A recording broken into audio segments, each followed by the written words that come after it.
नमस्कार. व्हायरल मराठी न्यूजमध्ये सर्वांचे स्वागत. राज्य देश विदेशातील बातम्या बघण्यासाठी व्हायरल मराठी न्यूज या न्यूज चॅनलला सबस्क्राईब करायला विसरू नका. तसेच बेल आयकॉन बटन दाबायला सुद्धा विसरू नका. राजकारणाशी निगडीत बातम्या बघण्यासाठी व्हायरल मराठी न्यूज या चॅनलला नक्कीच सबस्क्राईब करा. येत्या विधानसभेत भाजप शिंदे आणि अजित पवार यांचा गेम करणार का, हे अवघ्या येणाऱ्या 2 महिन्यात आपल्याला समजणार आहे.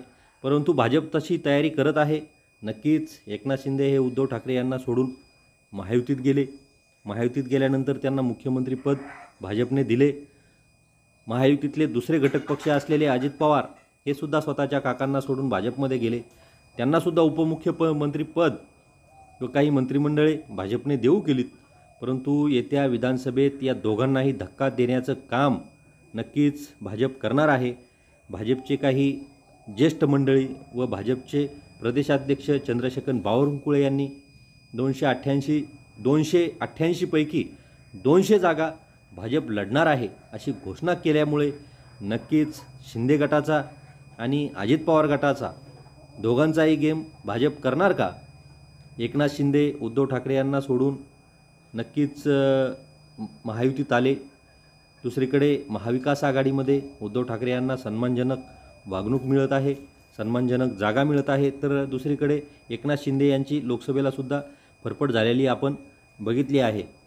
येत्या विधानसभेतसुद्धा एकनाथ शिंदे यांची कस कोणाला लागणार का?